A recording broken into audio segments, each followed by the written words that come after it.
السلام عليكم ورحمة الله وبركاته. إن الحمد لله نحمده ونستعينه ونستغفره ونعوذ بالله من شرور أنفسنا ومن سيئات أعمالنا. من يهده الله فلا مضل له ومن يضلل فلا هادي له، وأشهد أن لا إله إلا الله وحده لا شريك له، وأشهد أن محمدا عبده ورسوله. أما بعد، فإن خير الحديث كتاب الله، وخير الهدي هدي محمد صلى الله عليه وسلم، وشر الأمور محدثاتها، وكل محدثة بدعة، وكل بدعة ضلالة، وكل ضلالة في النار. أعوذ بالله السميع العليم من الشيطان الرجيم. إن عدة الشهور عند الله 12 شهرا في كتاب الله يوم خلق السماوات والأرض منها 4 حرم ذلك الدين القيم فلا تظلموا فيهن أنفسكم. رب اشرح لي صدري ويسر لي أمري واحلل عقدة من لساني يفقهوا قولي. رب زدني علما، رب زدني علما، رب زدني علما. سبحانك لا علم لنا إلا ما علمتنا إنك أنت العليم الحكيم.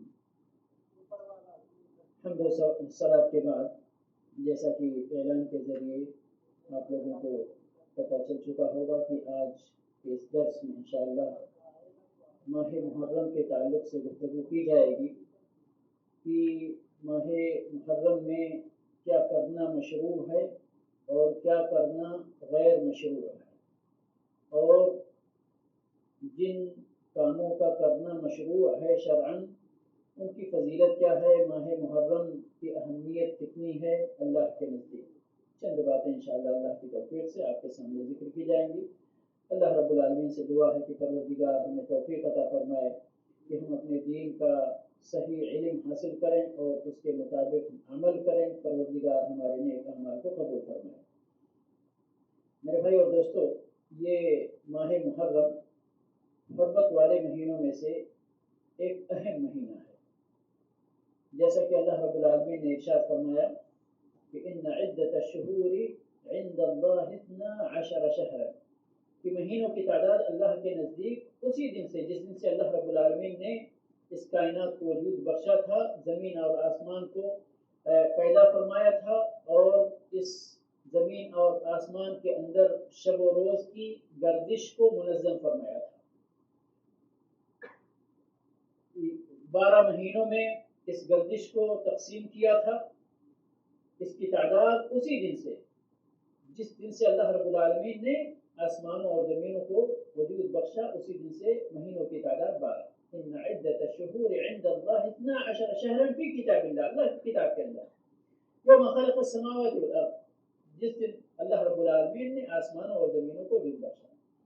اور اسی وقت سے اللہ رب العالمین نے یہ قانون بنا دیا منها 4 حرم، ان 12 مہینوں میں سے 4 مہینے یہ حرمت والے مہینے ہیں، ان کا احترام کرنا اللہ کے سارے بندوں پر لازمی ہے.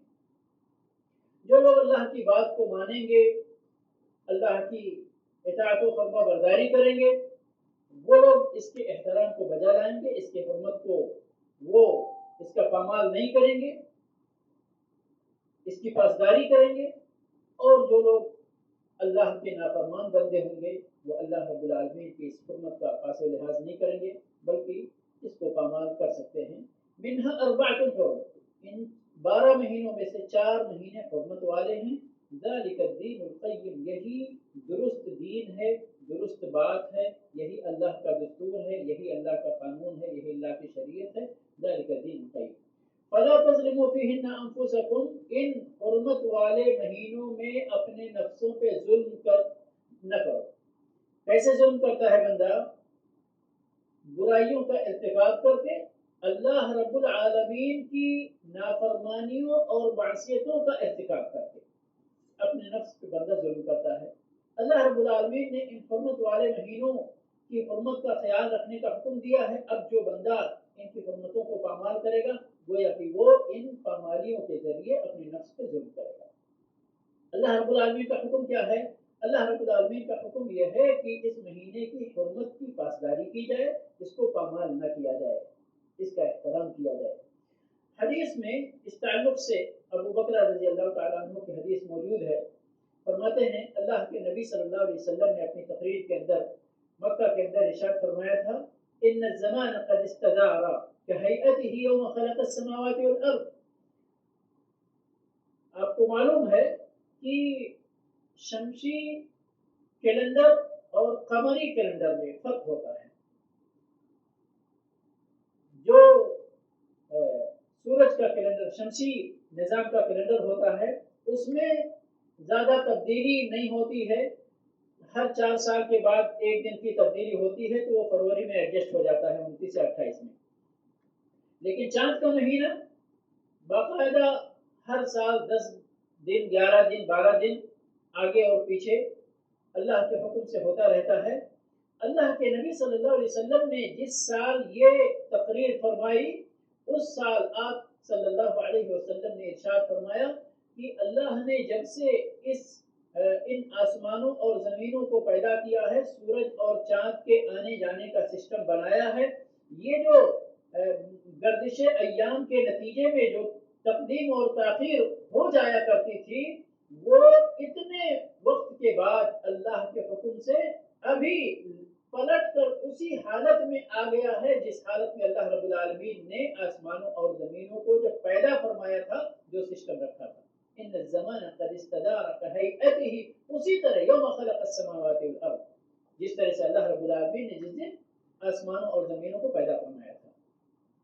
آپ صلی اللہ علیہ وسلم نے آگے ارشاد فرمایا السنۃ 12 شہرا سال میں 12 مہینے ہوتے ہیں. منها 4 حرم 4 حرمت والے مہینے ہیں. 3 متوالیات یہ حرمت والے مہینے 4 ہیں جن میں 3 مسلسل ہیں اور وہ مسلسل جو ہیں ذوالقعدہ ذوالحجہ اور محرم. اس کے بعد آپ صلی اللہ علیہ وسلم نے فرمایا ورجب مضر اور وہ رجب کا مہینہ جس کا احترام قبیلے مضر کے لوگ زیادہ کرتے ہیں. آگے مزید اس کی وضاحت تاکہ بالکل اس کی حد بندی ہو جائے آپ صلی اللہ علیہ وسلم نے فرمایا الذی بین جمادہ و شعبان وہ رجب کا مہینہ جو جمادہ اور شعبان کے درمیان واقع ہے. تو اس ایک آیت کے اندر اور اس ایک حدیث کے اندر 2 باتیں اہم آپ کے سامنے آ گئیں کہ سال میں اللہ رب العالمین نے سال کے ایام کو 12 مہینوں کے اندر اسی وقت سے تقسیم کر کے رکھا ہے جب سے اللہ رب العالمین نے اس کائنات کو آسمانوں اور زمینوں کو وجود بخشا. اور ان 12 مہینوں میں سے 4 مہینے حرمت والے ہیں جن کی حرمت کا پاس و لحاظ اللہ کے بندوں کو ایمان والوں کو کرنا لازمی اور ضروری ہے. حدیث کے اندر اس کی وضاحت آئی قرآن میں آپ نوٹ کریں گے کہ منہا 4 حرم اللہ تبارک و تعالیٰ نے فرمایا کہ یہ ان 12 مہینوں میں سے 4 مہینے حرمت والے ہیں لیکن قرآن میں اس کی تفصیل آپ کو نہیں مل رہی ہے. یہ حرمت والے 12 مہینوں میں سے 4 مہینے کون سے ہیں ان کی تفصیل آپ کو قرآن میں پورے قرآن سورہ فاتحہ سے پڑھیے اور سورہ ناس تک پڑھ جائیے کہیں بھی آپ کو اس کی تفصیل نہیں ملے گی. اسی لیے کہتے ہیں کہ ہماری شریعت اس وقت تک مکمل نہیں ہو سکتی جب تک کہ اللہ کے نبی صلی اللہ علیہ وسلم کی احادیث مبارکہ کو اس کی وضاحت کے لیے قرآن کی وضاحت اور قرآن کی تفسیر کے لیے آپ ملا کر جوڑ کر نہ دین کو سمجھنا چاہیں. تو ابھی یہ 4 مہینے حرمت والے ہیں لیکن یہ کون سے 4 مہینے حرمت والے ہیں اس کی وضاحت اس حدیث کے اندر کر دی گئی کہ السنۃ 12 شہرا منها 4 حرم 4 مہینے حرمت والے ہیں. 3 متوالیات 3 مہینے مسلسل ہیں یہ ذوالقعدہ ذوالحج اور محرم اور اس کے بعد رجب کا مہینہ یعنی یہ 4 مہینے جو حرمت والے ہیں اس کی نشاندہی اللہ کے نبی صلی اللہ علیہ وسلم نے اپنی اس حدیث کے ذریعے فرما دی ہے.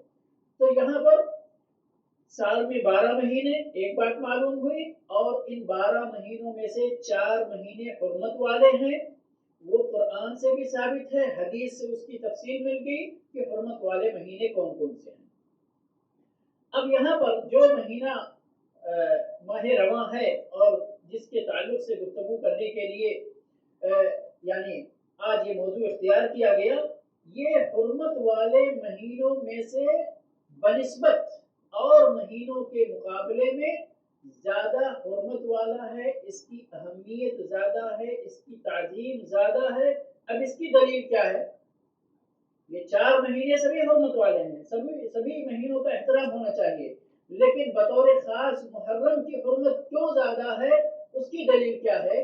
اس کی دلیل اللہ کے نبی صلی اللہ علیہ وسلم نے ارشاد فرمایا کہ افضل الصیام بعد رمضان صوم شہر اللہ المحرم او کما قال صلی اللہ علیہ وسلم، کہ رمضان المبارک کے بعد سب سے افضل جو روزہ ہے وہ اللہ کے مہینے محرم کا روزہ ہے۔ اب یہاں آپ کو ایک تو رمضان کے بعد جو سب سے 11 مہینوں میں سب سے افضل مہینہ روزہ رکھنے کے لیے ہے، اس بات کا پتہ چل رہا ہے آپ کو اس حدیث کے اندر۔ اور یہاں پر آپ نے دیکھا ہوگا کہ اللہ کے نبی صلی اللہ علیہ وسلم نے اس مہینے کو اللہ کی طرف منسوب کر کے بیان فرمایا ہے، اور علماء نے، مفسرین نے یہ بات یہاں پر بیان فرمائی ہے کہ جس چیز کی اللہ کی مخلوقات میں سے ہی جس چیز کی نسبت اللہ کی طرف کر دی جائے تو اس کو، اور یعنی اسی کے ہم مثل چیزوں میں بھی اس کو مزید اہمیت حاصل ہو جاتی ہے، اس کا شرف بیان کیا جاتا ہے اس نسبت کے ذریعے۔ جیسے بیت اللہ، خانہ کعبہ کو بیت اللہ کہا جاتا ہے، اللہ کا گھر کہا جاتا ہے۔ مسجدیں بہت ہیں لیکن اس مسجد کی شان کچھ اور ہے، کیونکہ اس کو اللہ کا گھر کہا گیا ہے اور اللہ کی طرف منسوب کر کے اس کو بیان کیا گیا ہے۔ اسی طرح قرآن کریم کے اندر ناقۃ اللہ کا ذکر ہے، اللہ کی اونٹنی کا، جس کو بطور نشانی اللہ کے نبی کو دیا گیا تھا، اللہ رب العالمین نے بطور معجزہ اس کو بھیجا تھا، اور جب اس کو قتل کر دیا گیا تو وہی اس قوم کی تباہی کا سبب بنا۔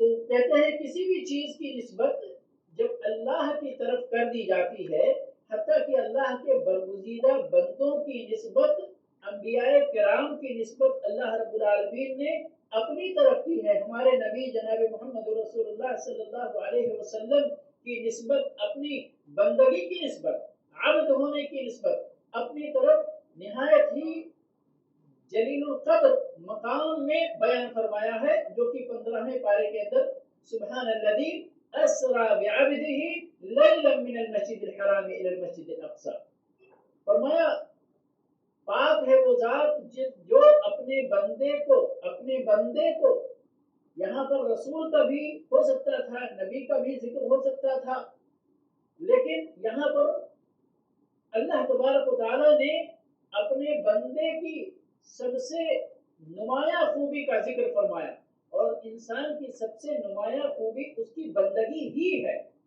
اس کی بندگی ہے۔ فرمایا سبحان الذی اسری بعبدہ، اپنے بندے کو لے کر گیا۔ اس لیے کہا جاتا ہے کہ کسی بھی چیز کی نسبت جب اللہ تبارک و تعالیٰ کی طرف، چاہے قرآن کے اندر اور چاہے نبی صلی اللہ علیہ وسلم کے فرمان کے اندر، اس کی نسبت جب اللہ کی طرف کر دی جاتی ہے تو یہ اس بات کی دلیل ہوتی ہے کہ اس کا شرف اللہ کے نزدیک بنسبت دیگر چیزوں کے زیادہ ہے۔ تو اسی لیے علماء نے اس دلیل کو سامنے رکھتے ہوئے فرمایا کہ 4 حرمت والے جو مہینے ہیں، محرم کی شان اور مہینوں کے مقابلے میں زیادہ ہے۔ دوسری اسی حدیث کے اندر دلیل موجود ہے کہ رمضان کے بعد سب سے افضل جو روزہ ہے وہ محرم کا روزہ ہے، اور یہ بھی اس مہینے کی اہمیت یا اس کی فضیلت کی دلیل ہے۔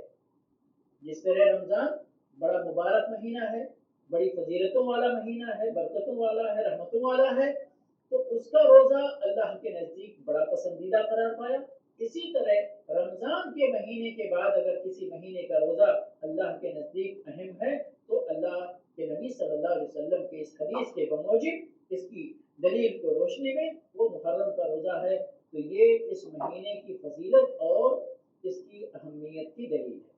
تو یہاں کہنا یہ تھا، صرف عرض کرنا یہ تھا کہ حرمت والے مہینوں میں ماہ محرم کی اہمیت بنسبت زیادہ ہے۔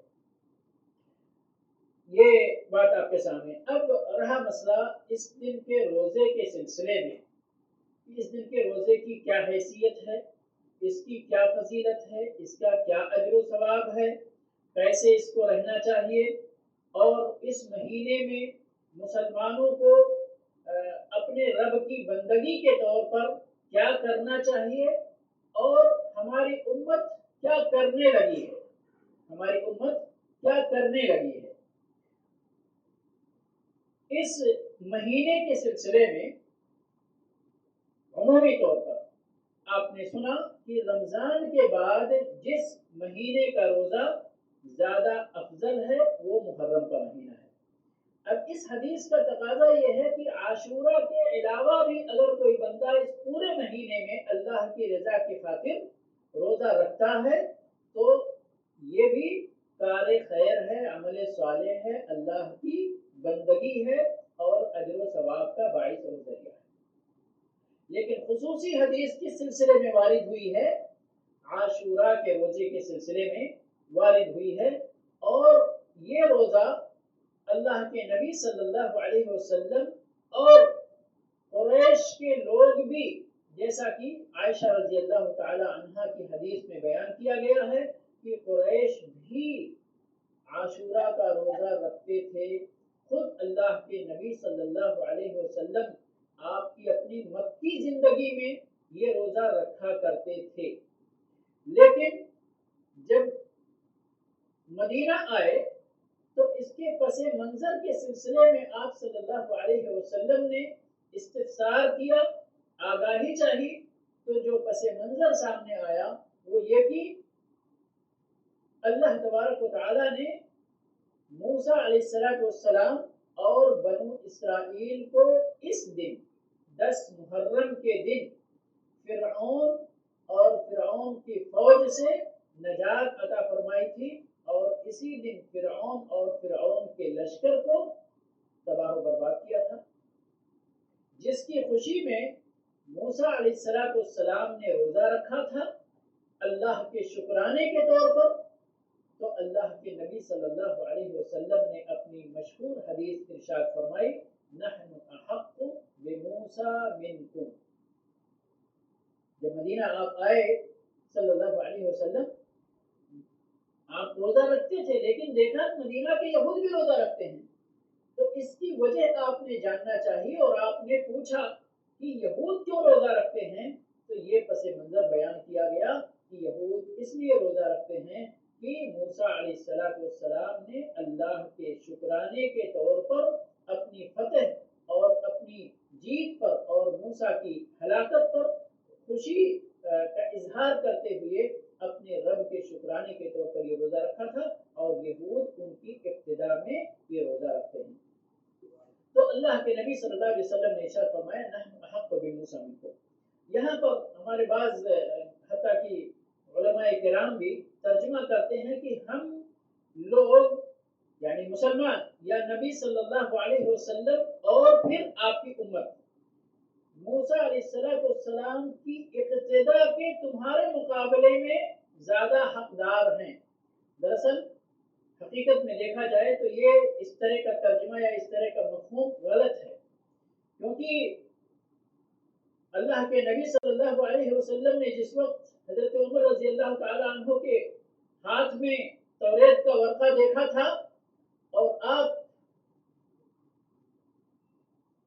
اتنے ناراض ہوئے تھے، اس وقت آپ صلی اللہ علیہ وسلم نے ارشاد فرمایا تھا کہ لو کان موسیٰ حیا ما وسعہ الا اتباعی، کہ اگر موسیٰ علیہ السلام بھی اس وقت زندہ ہوتے جس وقت میں نبی بنا کر بھیجا گیا ہوں، تو موسیٰ علیہ السلام کو بھی ہماری ہی اتباع کرنی پڑتی۔ پھر ہمارے نبی صلی اللہ علیہ وسلم موسیٰ علیہ السلام کی اقتدا کی بات کریں، اتباع کی بات کریں، یہ ناممکن ہے، اس لیے یہ مفہوم درست نہیں ہوگا۔ ہاں پھر کیا مطلب ہے اللہ کے نبی صلی اللہ علیہ وسلم کے اس حدیث کا یا اس جملے کا کہ نحن احق بموسیٰ منکم، کہ ہم لوگ موسیٰ علیہ السلام کے زیادہ حقدار ہیں تمہارے مقابلے میں؟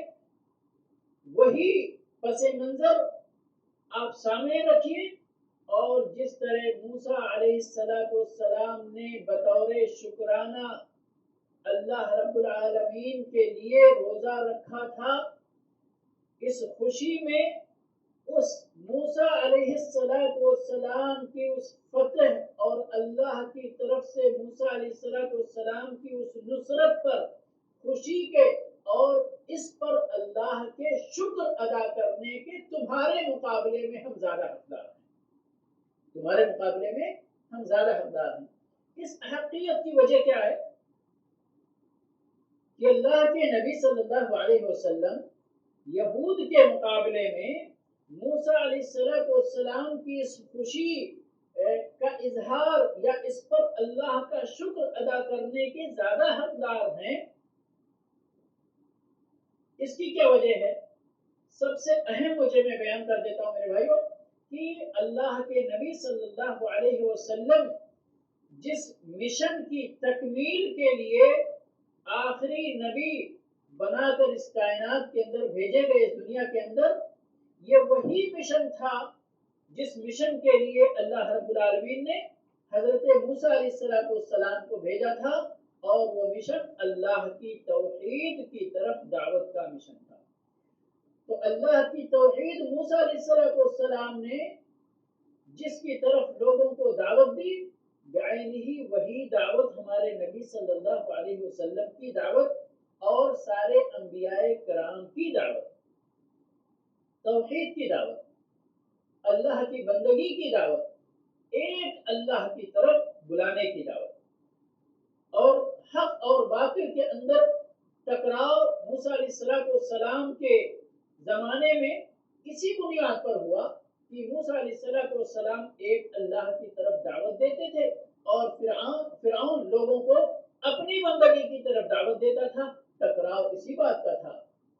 اور اللہ رب العالمین نے جب وہ معجزہ دکھایا کہ دریائے نیل کو یا دریائے نیل کے اندر مسلمانوں کو راستہ دے دیا، اور اسی دریا کے اندر جب فرعون اور اس کی لشکر نے دخول کیا، اس کے اندر داخل ہوئے، تو ان کو اللہ رب العالمین نے غرق فرما دیا۔ تو اللہ کے نبی صلی اللہ علیہ وسلم نے جو فرمایا نحن احق بموسیٰ منکم، یہود کی حالت کیا تھی؟ یہود اللہ کے دین کے اندر، توحید کے اندر خلل ڈال چکے تھے، توریت کو بدل چکے تھے، کچھ اس کے اندر سے نکال دیا تھا، کچھ اس کے اندر ڈال دیا تھا، کچھ بدل دیا تھا۔ توحید کی جگہ عزیر علیہ السلام کو اللہ کا بیٹا مان لیا تھا، اور اللہ کے ساتھ شرک کرنے لگ گئے تھے۔ تو شرک کرنے والوں کو توحید والوں کی خوشی میں جتنا حق ہے، اس سے کہیں زیادہ توحید والوں کو حق ہے۔ اور یہی بات اللہ کے نبی صلی اللہ علیہ وسلم نے یہاں پر ارشاد فرمائی کہ نحن احق بموسیٰ منکم، ہم تمہارے مقابلے میں، یہود کے مقابلے میں جو توحید چھوڑ کر شرک کا روش اختیار کر لیا ہے، ہم تو اسی موسیٰ علیہ السلام کی توحید کے مشن کو زندہ اور اسی کو کامل یا مکمل کرنے کے لیے آئے ہیں، اسی کی تکمیل کرنے کے لیے آئے ہیں۔ تو یہ مطلب ہے یہاں اس حدیث کا۔ اور اس کے بعد میں حدیث میں آتا ہے فَصَامَهُ وَأَمَرَ بِصِيَامِهِ، اللہ کے نبی صلی اللہ علیہ وسلم نے خود روزہ رکھا، اور اس دن آپ صلی اللہ علیہ وسلم نے روزہ رکھنے کا حکم فرمایا۔ کیسے حکم فرمایا؟ منادی کرائی آپ صلی اللہ علیہ وسلم نے، باقاعدہ منادی کرائی۔ حدیث میں آتا ہے کہ صحابہ کرام کو انصار کے محلوں میں بھیج کر آپ صلی اللہ علیہ وسلم نے یہ اعلان کروایا صبح کے ٹائم کہ جس بندے نے روزہ رکھا ہے وہ تو اپنا روزہ مکمل کرے، لیکن جس نے روزہ نہیں رکھا ہے وہ بھی اب اس اعلان کے بعد سے کچھ بھی نہ کھائے نہ پیے، یعنی روزہ رکھے۔ اگر کسی نے کچھ کھا لیا ہے تو بھی مشکل نہیں، لیکن جو باقی وقت ہے اس میں روزہ رکھے۔ آپ صلی اللہ علیہ وسلم نے یہ اعلان کروایا تو صحابہ کرام کے عمل کی حالت دیکھیے۔ صحابیہ فرماتی ہیں کہ ہم نے بھی روزہ رکھا اور پھر اپنے بچوں کو بھی، چھوٹے بچوں کو، نادان بچوں کو بھی اللہ کے نبی صلی اللہ علیہ وسلم کے اس حکم پر تعمیل کرنے کی تربیت کے طور پر ان کو بھی روزہ رکھوایا۔ چھوٹے بچے، نادان بچے کہتی ہیں جب وہ کھانا مانگتے تھے تو ہم ان کو کپڑے سے بنا ہوا گڑیا گڈا یا اس طرح سے کوئی چیز کھلونے دے دیا کرتے تھے کہ وہ اس میں بہل جائیں یہاں تک کہ افطار کا وقت آئے۔ تو یہ تھا صحابہ کرام کا اور صحابیات کا اللہ کے نبی صلی اللہ علیہ وسلم کے اوامر پر، آپ کے احکام پر عمل کرنے کا۔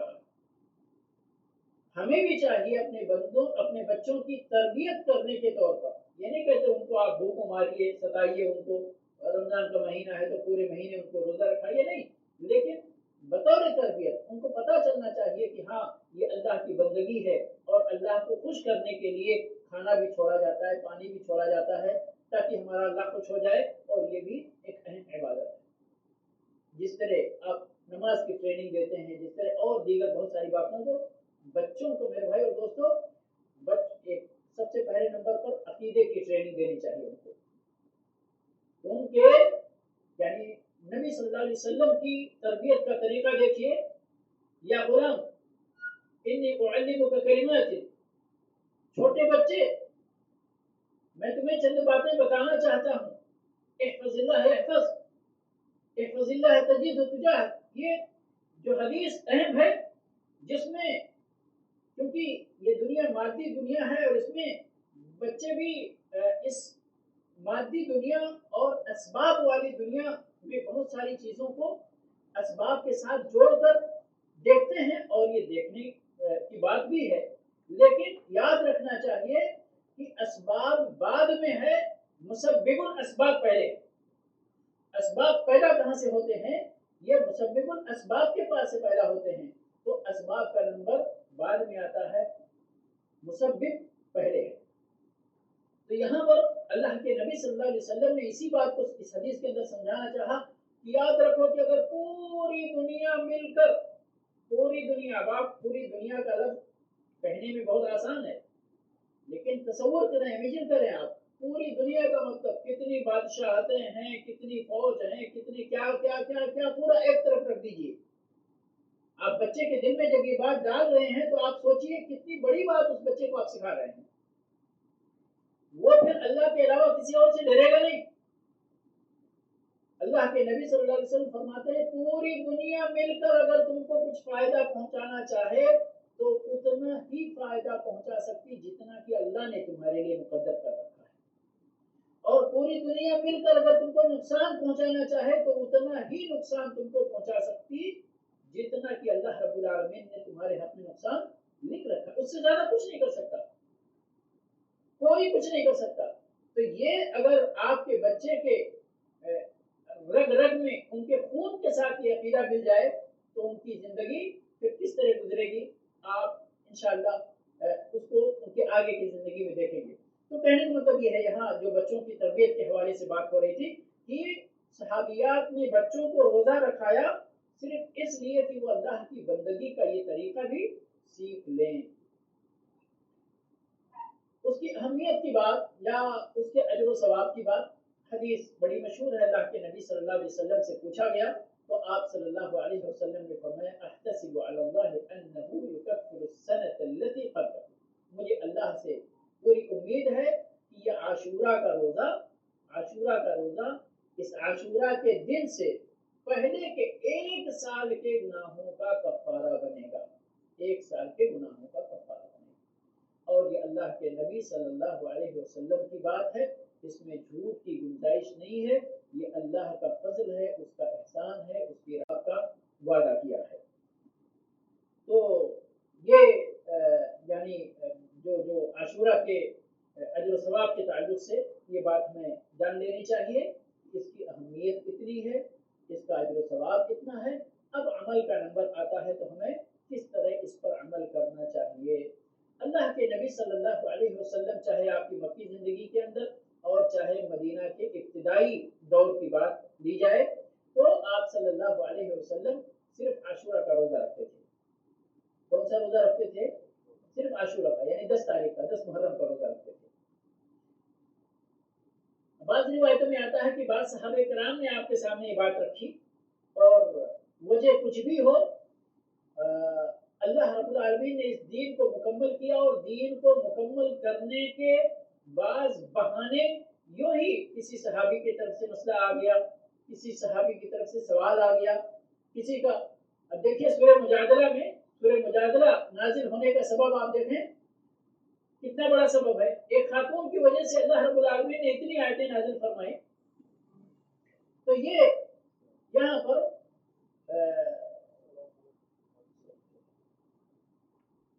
یعنی اس دن روزے کے تعلق سے جب آپ صرف 10 کو روزہ رکھتے تھے، صحابہ کرام کی طرف سے یہ بات سامنے آئی کہ اے اللہ کے نبی صلی اللہ علیہ وسلم، اور لوگوں نے اس چیز کو نوٹ کیا تھا. آپ صلی اللہ علیہ وسلم اس دین کے اندر ہر چیز میں اہل کتاب کی مخالفت کو ترجیح دیا کرتے تھے.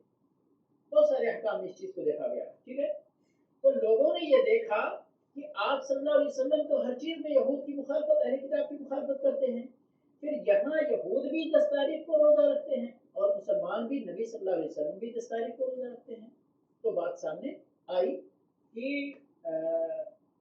یہاں پر تو دونوں کے اندر یکسانیت پائی جاتی ہے. اس وقت اللہ کے نبی صلی اللہ علیہ وسلم نے حدیث ارشاد فرمائی لئن بقیت الی قابل لأصومن التاسع، اگر میں آئندہ سال اس محرم کے عاشورہ کے موقع پر باحیات رہا تو عاشورہ کے ساتھ ساتھ تاسوعہ کا بھی روزہ رکھوں گا تاکہ یہود کی مخالفت ہو سکے. روزہ تو رکھنا ہے، اجر ہے، اور موسیٰ علیہ السلام کی خوشی میں شرکت کا حق ہے، شکر بجا لانے کا حق ہے، تو وہ تو کرنا ہے، لیکن اہل کتاب کی مخالفت بھی مقصود ہے. اس طرح سے مخالفت بھی ہو جائے گی اور اجر و ثواب کا کام بھی مکمل ہو جائے گا. تو یہ بات سامنے آئی.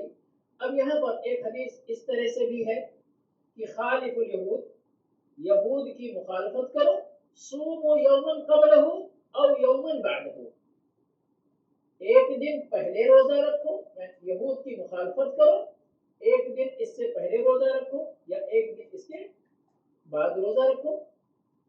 دونوں صورتوں میں یہود کی مخالفت ہو جائے گی.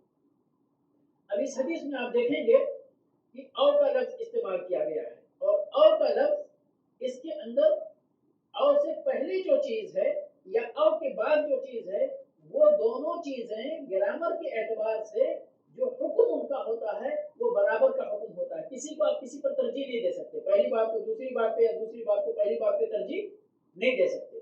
تو اس حدیث کے بموجب یہ بات کہ آپ چاہے پہلے روزہ رکھیں ایک دن چاہے بعد روزہ رکھیں، یہود کی مخالفت مقصود ہے وہ ہو جا رہی ہے. ٹھیک ہے، اس حیثیت سے یہاں پہلے اور بعد برابر ہو گیا.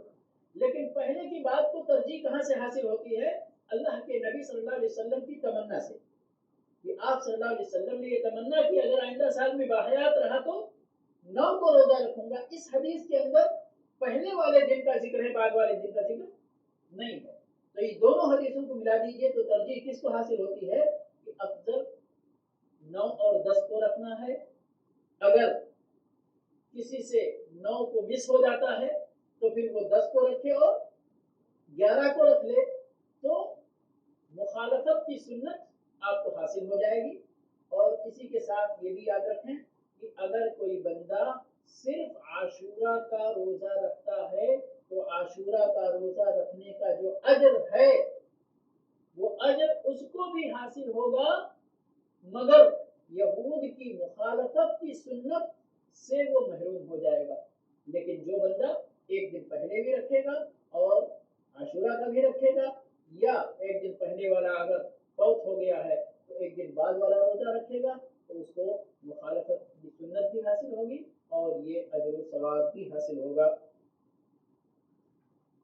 روزہ رکھنے کا یعنی عمومی طور پر بڑی اہمیت ہے، اور جب رمضان کا مہینہ آتا ہے تو روزے رکھنے کی فضیلت میں جو حدیث آئی ہوئی ہیں وہ بیان ہی کی جاتی ہیں، لیکن ایک حدیث جو وہاں پر بھی بیان کی جاتی ہے اور نفل روزوں پر بھی وہ فٹ آتی ہے کہ جنت کے دروازوں میں سے 8 دروازوں میں سے ایک دروازے کا نام ریان ہے۔ ایک دروازے کا نام کیا ہے؟ ریان ہے۔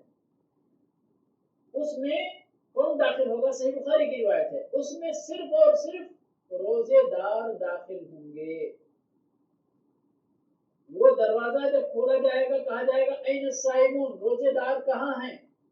آ جائیں گے، دروازہ کھول دیا جائے گا، داخل ہو جائیں گے، دروازہ بند کر دیا جائے گا، پھر اور کسی کے نہیں کھولا جائے گا۔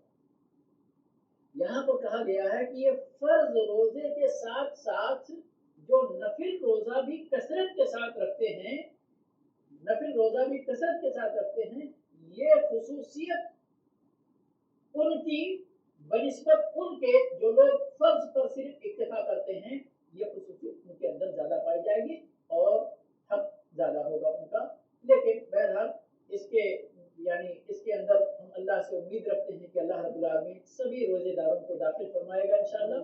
اور لیکن نفل روزوں کی اہمیت یقیناً اپنی جگہ مسلم ہے، جس میں محرم کا روزہ، عاشورہ کا روزہ اپنی جگہ ہے، یوم عرفہ کا روزہ اپنی جگہ ہے، بہت اہمیت کے حامل یوم الاثنین سوموار کے دن کا اور یوم الخمیس جمعرات کے دن کا روزہ ہے، اور اسی طرح سے ایام بیس کا روزہ ہے۔ یہ چند روزے جس کو بھی اس کی طاقت ہو حرص کرنی چاہیے، اللہ سے توفیق مانگتے ہوئے، اللہ کی مدد مانگتے ہوئے۔ یہ چند باتیں روزوں کے تعلق سے۔ اور ہماری امت کا حال کیا ہے؟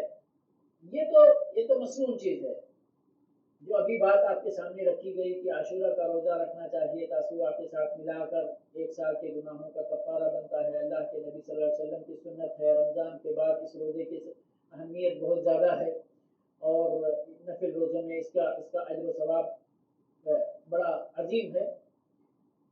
لیکن ہماری امت ابھی کدھر چلی گئی؟ ہماری امت ابھی شیطان کی راہ پہ لگ گئی ہے، شیطان کی اتباع کے پیچھے لگ گئی ہے۔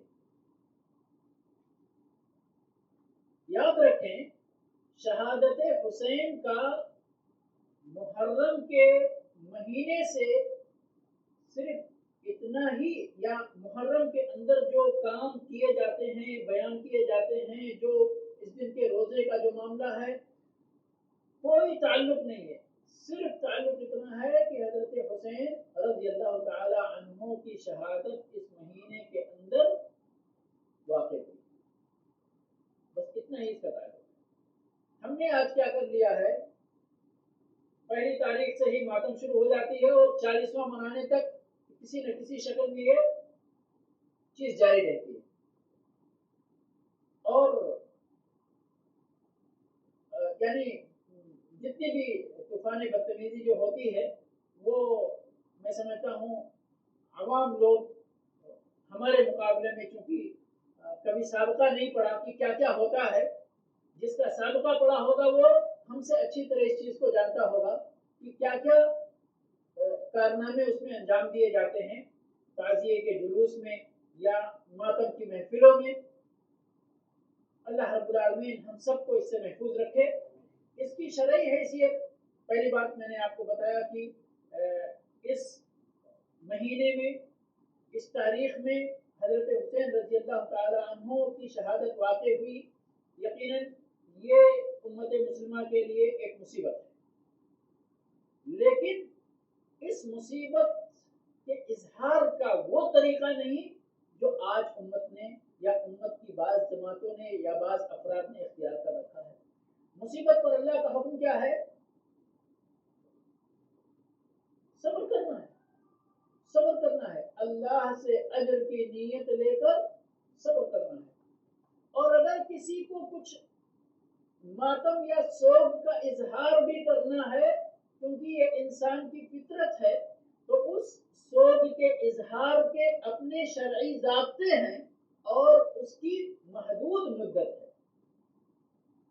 شرعی ضابطے کیا ہیں کہ اگر آپ کے دل میں تکلیف ہے اور آنکھوں سے آنسو جاری ہو جاتے ہیں بے قابو ہو کر، تو اس میں کوئی شرعی قباحت نہیں ہے، لیکن گریبان چاک کرنے کی اجازت شریعت نے نہیں دی ہے، گال پیٹنے کی اجازت شریعت نے نہیں دی ہے، کپڑا پھاڑنے کی اجازت شریعت نے نہیں دی ہے، بال نوچنے کی اجازت شریعت نے نہیں دی ہے، چیخ چلا کر رونے کی اجازت شریعت نے نہیں دی ہے۔